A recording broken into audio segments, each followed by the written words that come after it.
The tragic thing about wearing glasses is that I can spend hours doing eyeshadow and it looks stunning, beautiful, never been seen before, amazing. And I put my glasses on, you can't see it, so here we are. Here's the appreciation. Hello everyone, my name is Miranda and today I'm going to be doing a little bookish catch up, so going through all the books that I read from sort of beginning of December, since where I left off my last wrap up, to the end of January. It is currently the 31st of January. February, here we come, can't wait. So there's quite a lot of books to get through, 11 books that I'm going to be talking about, and the majority of them I have opinions.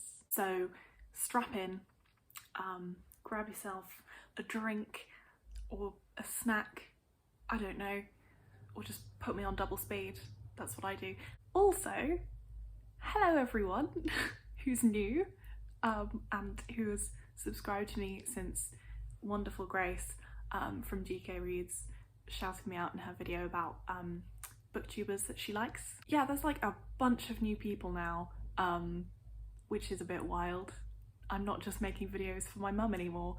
I hope you stick around and it's very nice to have you. Anyway, like I said, I have a lot of books to get through, so let's get going. So the first book I'm going to talk about is Her Body and Other Parties by Carmen Machado, which is a short story collection. I think it was published in 2017 or 2018. Carmen Machado recently brought out a memoir called In the Dream House, which I have yet to read, but it was on like so many best of the year lists last year that I'm very excited about it.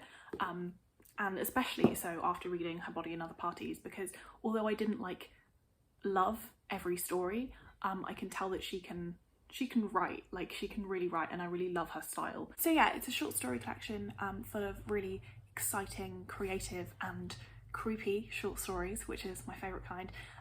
Most of them are kind of horror-esque, sort of literary horror, but a couple have a kind of sci-fi edge to them as well, which I loved. Sadly, it was kind of hit and miss for me, and overall I didn't like adore it. I think I gave it like 3.5 stars because I mean, I thought especially the first 2 stories were absolutely incredible, especially Inventory, which is essentially like a woman listing all of the sexual encounters that she has after the onset of a global pandemic, and it kind of follows the spread of this disease through her kind of sexual encounters, which is so interesting. But sadly the rest of the stories never quite got back up to that level for me, even though there's a lot of incredibly creative concepts and really beautiful writing. I think that with short story collections, especially this collection, they're the kind of book that you need to like dedicate time to and really put in the effort. And when I read this, I wasn't in the right headspace for that. I know that I will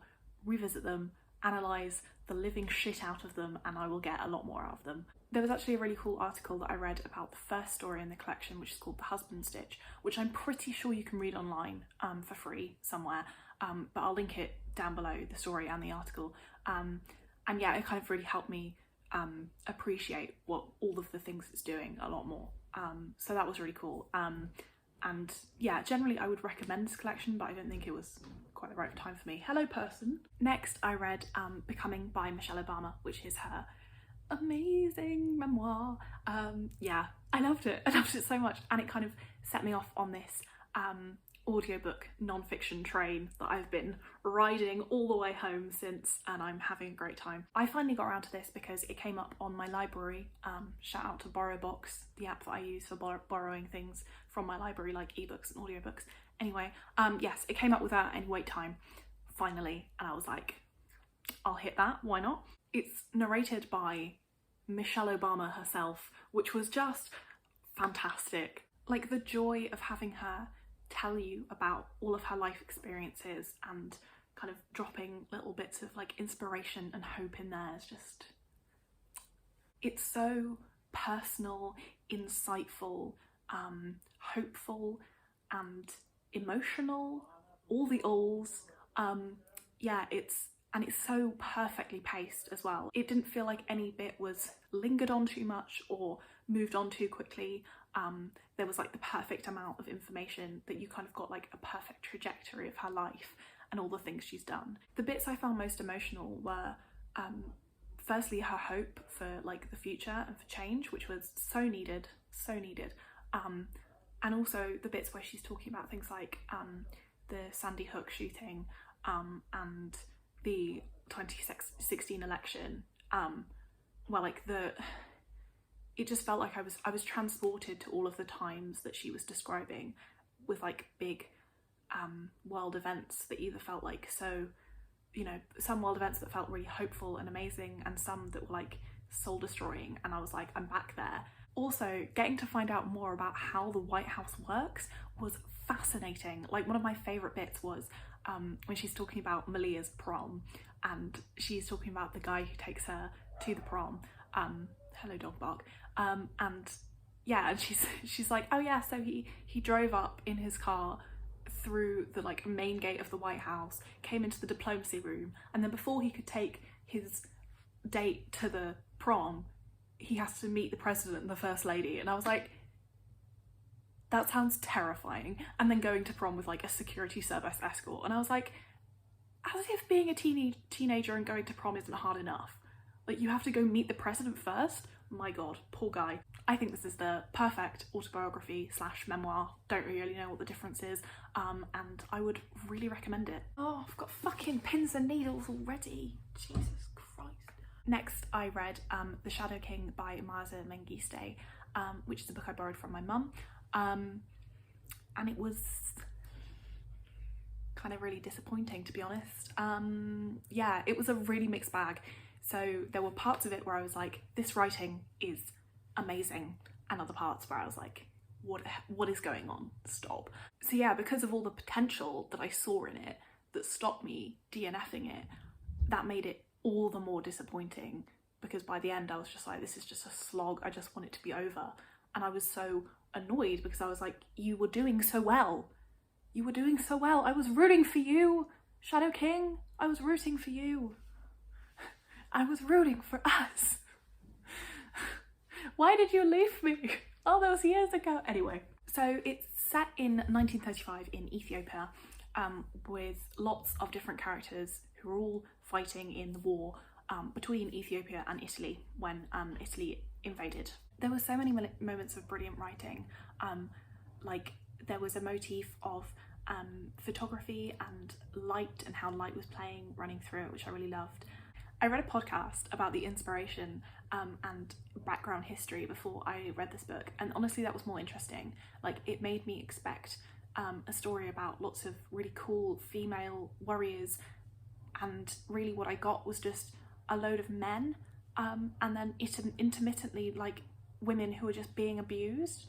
I think there were way too many characters. Like, there were so many different perspectives, all third person, but equally like you're hearing from so many different points in the war, which I thought was really good. Like, you get to hear it from so many different sides, which is a great idea, but it becomes overwhelming and none of them feel like you can really get invested in them. It was all spread too thin, so there was too much, the focus was too broad for the complexities to really stand out or be explained properly.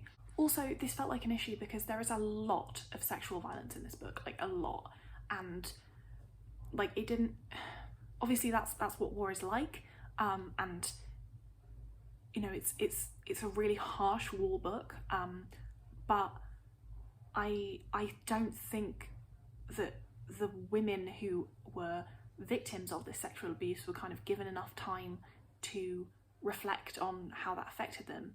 I flipped all the time between thinking it was like powerful and compelling and beautifully written to just thinking it was gratuitous and not complex enough. I don't think it's a bad book by any means. I think that lots of people would really enjoy this, but it just wasn't my thing. Next, I read Open Water by Azumah Nelson. This is an advanced copy that I got from NetGalley. It's a debut novel, which is always exciting, and it's out on the 4th of February, so very soon.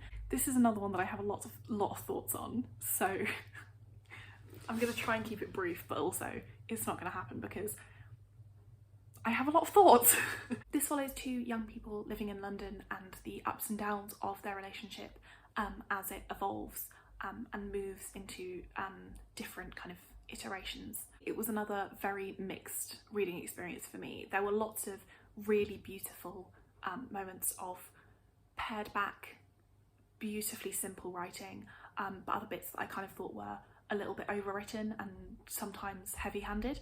But generally, overall, like, it was a really good reading experience. And once I kind of got into the groove of it, and once I think the writer got into the groove of it, it felt like a really solid novel. I love the explorations of art and things that can't be said with words, and how we express those, and also how there were certain metaphors and phrases that we used kind of across the novel multiple times, but in different contexts, kind of making you think of those words and phrases in a different way. I think generally it would have benefited from letting things sit a little more, rather than rushing onto other things. A lot of it also focuses on what it means to be a black man in Britain, which I thought was done really, really well. Like, those parts were excellent. But it felt like the relationship that the kind of book is centered around felt more like a kind of vehicle for exploring the man's issues rather than the relationship itself. And the woman in the relationship kind of felt like a ghost, like she wasn't a real presence. I think it would have been a lot more effective if more time had been spent kind of laying the groundwork of the relationship, and then exploring kind of where it went and both of the characters' like feelings. But that's just me personally. This seems like a load of negative feelings, but I had very strong feelings about it, like, both ways, and the majority of the strong feelings I had were positive. There was just things that I did notice that felt really strong and stuck out to me a lot that I feel like I need to mention, because they were key to the reading experience. And also, similarly to The Shadow King, I noticed bits that annoyed me more because of the potential elsewhere and the how good the rest of it was. And overall, I think because it's a debut and because it was like the bits that were good were so good, it was generally like a good book, and I would recommend it. I just wanted more. I wanted more depth. I wanted more time with the characters. Also, one quote that I thought was absolutely amazing is, "That night you dreamed the police wrote your death story and only included your name as a footnote." Next is my first read of 2021, and it's another audiobook, so I don't have it, but it's The Good Immigrant, edited by Nikesh Shukla. It's got essays from British writers, comedians, actors, all about kind of race in the UK, essentially. Each essay is written by the person who wrote it, which is really cool. So you get the kind of like, really distinct voices which come through. Some of them are little like mini memoirs, which I loved. I love that so much. They're all so different in style, in content and tone, which I loved. But also it's so easy to listen to or read, I guess, because like they're so often really entertaining. Like, they're all really interesting, often funny, and generally there were very few that like didn't stick with me, which I think is really impressive. One of my favourites was by Salena Godden. It was called Shade, I think, and I recently realised that a book that is coming out very soon called Mrs. Death is by her, and I was kind of looking at that book sort of interested, but I didn't realise that it was by her. I'm so excited about that book now because that essay was beautifully written, like amazing, and I'm obsessed and I can't wait to read that book. Next is the first book that I'm going to talk about that I actually have with me. It's The Betrayals by Bridget Collins. Isn't she beautiful? Actually, end papers, bare hardback. Ooh, I love her. I got this for Christmas, again, from my mum. Love you, mum. And I was so excited to read it because I loved Bridget Collins's first adult novel, which is called The Binding. It was incredible. Adored it. And this, although I had like a couple more issues with it, I still really loved it, and I think it really lives up. And I think generally, if you really liked The Binding, this is very kind of similar in sort of style. It's about a school in a kind of fantastical, kind of alternative history. Like, it sort of feels like it's set in like maybe 1930s Europe somewhere. Yeah, a school where people study an elusive kind of art form, I guess, called the grand jeu, which is partly maths, partly music, partly kind of just exploration of ideas. It's never properly explained what it is. So if that annoys you, if that would annoy you, don't read this, because you don't really get a fully realised picture of like exactly what they're doing and what they're creating. But I quite like that because it made it all the more kind of like mysterious and magical. Even though it's not technically magical, like there's no magic in it, I don't think, really. The plot basically follows a politician who gets sent back to the school as a sort of punishment for expressing views that the party don't like.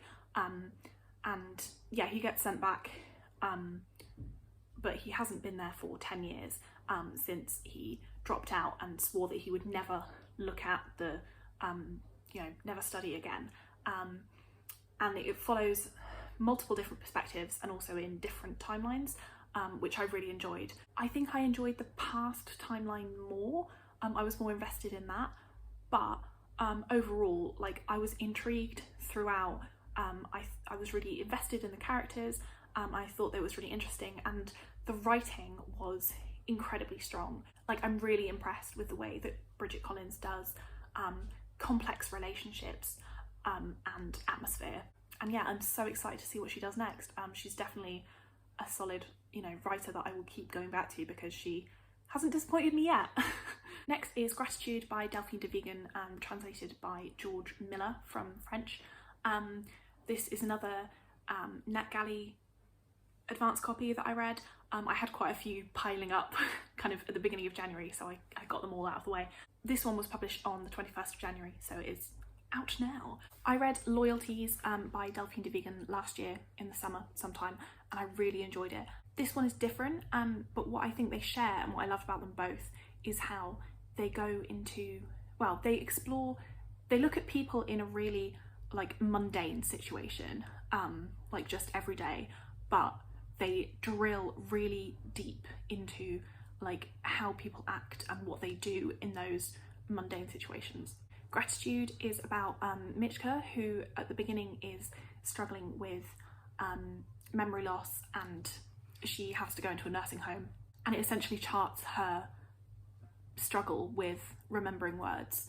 You follow two main perspectives. One of them is Marie, a young woman who has a very close relationship with Michka because of how Michka helped her in the past. And then there's Jerome, who is the speech therapist. So they visit her in the nursing home and try and help her kind of settle a debt that she has had for a long time. The prose is simple and incredibly sparse, but stunning. Ooh, 3 S's, I like it. This book reminded me of The Memory Police by Yoko Ogawa, which I read last year as well, and it's great. It's also about memory loss, but in a very different context, but somehow both books seem to have a writing style that reflects like the gradual fading that the characters are experiencing. It's very short, it has a very narrow scope, like you barely leave Michka's room at the nursing home. There's only 3 characters who are kind of talking to each other, hiding things, revealing other things. There's no drama or plot particularly, which I really loved. It's just a little look into a life, and yeah, kind of exploring how we dehumanize older people, gratitude obviously, and kind of telling stories, and I thought it was really beautiful and really well done. Next was another audio non-fiction, and that was My Name is Why by Lemn Sissay. This was also the first book that I rated 5 stars in 2021 because it was utterly mind-blowing. This is about Lem's childhood in foster care and kind of moving around different care homes after his mother, who was an Ethiopian student in the UK, was denied the right to keep her child. It's written in the most incredible way, where you get his memories of what happened, but interspersed with that is like social workers' reports and letters and things that he had to fight for years to get access to. This means that you get everything pieced together from how different people saw it, but you never get the whole story. All you know are his memories and how the social worker recorded events, and often they don't match up. And because of this, you are thrown into this child's perspective, who doesn't know quite why he's been moved to a different home, or doesn't understand what the adults are doing, doesn't have any control over what they're doing, what they're doing to him, and that is just heartbreaking to read. I think this is the best memoir I've ever read. Like, not only is the story of his life important and heartbreaking, but like just the way he writes about it and the way he narrates it in the audiobook is just, it's so much, and I was blown away. There's one quote that I wanted to read just because when I listened to this, I had to listen to it several times, because it got me so much, and I think it really gets to the heart of why I love this book so much. This is from chapter 16. Family is just a set of memories disputed, resolved, or recalled between one group of people over a lifetime, isn't it? And if there's no one to care enough to dispute, resolve, or recall the memory, then did it happen? I think that really sums up like what he's trying to do with this book. Next is a book that I, in contrast, really did not get on with, and it's also the second book that I have with me. It's Hot Milk by Deborah Levy. This follows a young woman in her mid-20s and her mother who depends on her because she has trouble walking, and they go to a special clinic in Spain as a kind of last resort to get the narrator's mother a diagnosis, and it kind of follows them in Spain during this summer. The point of this book is, I think, its atmosphere, which is really weird, it's really bizarre, very dreamlike, and nothing quite feels real. And in that sense, it's well done. But I didn't realise that was what the book was about going in. I was kind of just expecting a normal story. There's also no plot, like nothing happens. I kept waiting for something to happen or some kind of intrigue to occur to make this, like, make me interested, but it just didn't. I was obviously reading it in the wrong way, and reading reviews kind of helped with that a bit, because when I realised that everything was symbolism, which it is, it kind of made more sense, even though I still couldn't figure out what all this symbolism was actually symbolising. I was like, I still don't know what you mean by all of this. It's definitely not bad. Like, I think other people will enjoy this and get more out of it than I did, but I think you have to be in a very specific mindset for it. Also, it kind of put me in a reading slump, because after I read the next book I read after this one, I then didn't finish a book for 10 days. So, boo. So after that I read A Burning by Megha Majumdar, which is, well, it was another NetGalley proof copy that I got, and it's published on the 1st of February in the UK, which is tomorrow as I'm filming this. Woo. This is about Jivan, a Muslim girl from the slums who just wants to make a better life for herself when she is accused of a terrorist attack which she had nothing to do with.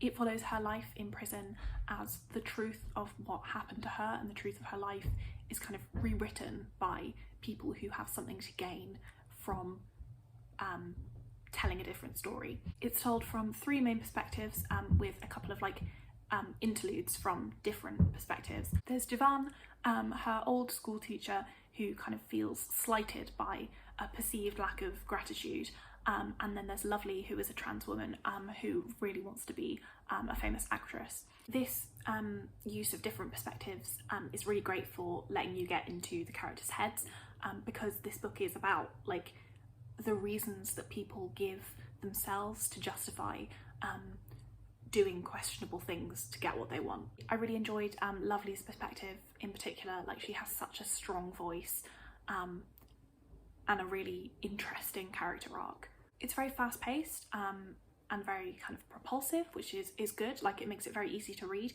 but I would have appreciated a bit more time with each character, especially to like towards the end. Like, it gets quite rushed, like a lot of events happen very quickly. I also wasn't particularly impressed with the writing until the second half, but there were a couple of bits that really like took my breath away and made me go back and read them again because I thought they were so beautiful. For example, this is a quote from Lovely's point of view.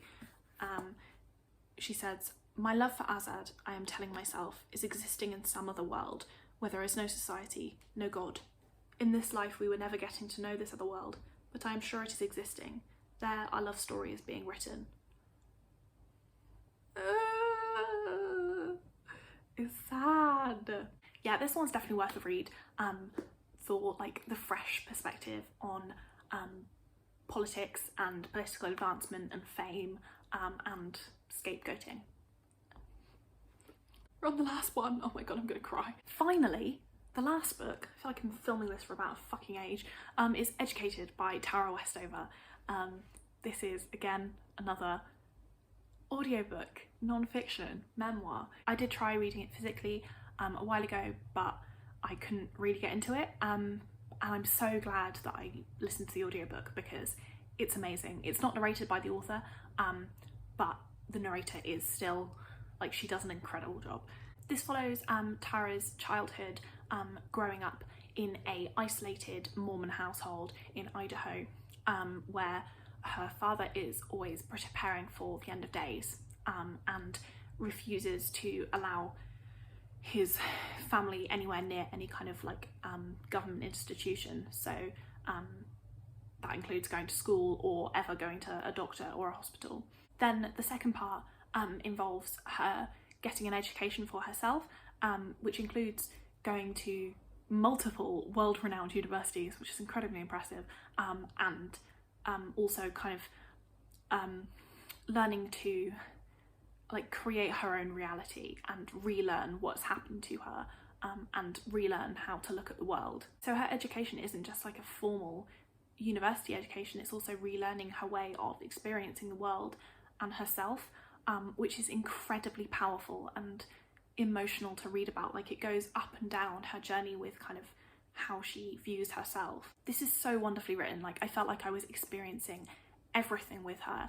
It's so compelling and so emotionally complex. Like, I couldn't stop thinking about it whenever I wasn't listening to it. When everyone was hyping this up, I didn't really understand what could be so amazing about a memoir or non-fiction apart from like its content, but now I get it. Like, there's just as much craft in writing an amazing memoir as there is in writing an amazing novel, which is obvious now I say it, but like, it took reading this and My Name Is Why and Becoming to realise that. This also reminded me a lot about My Name Is Why, in the sense that there's a lot in it about memory and how it can be unreliable and difficult to trust, but it's also central to understanding who you are and like what's made you. I gave this 5 stars as well. Perfection. So those are all the books that I've read recently from December to January 2021. Yeah, it's been mostly good, to be honest, and I am so excited, like I keep saying, about the new non-fiction hype that I'm on. Loving that. So if you have any recommendations for good audiobook non-fiction, let me know.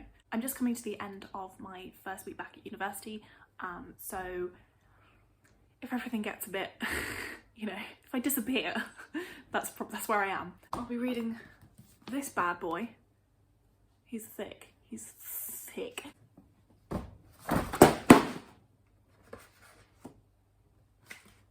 He's thick and his cover just came off. I'm sorry, Dad. I hope you enjoyed, and I will see you hopefully soon. We'll see. We'll see what happens. Hello. Hello. I'm filming video.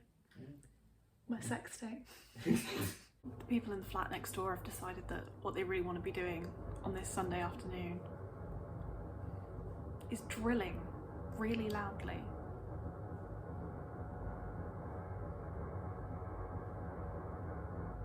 And just when I think they're done, they're like, no more. Oh, nice, okay.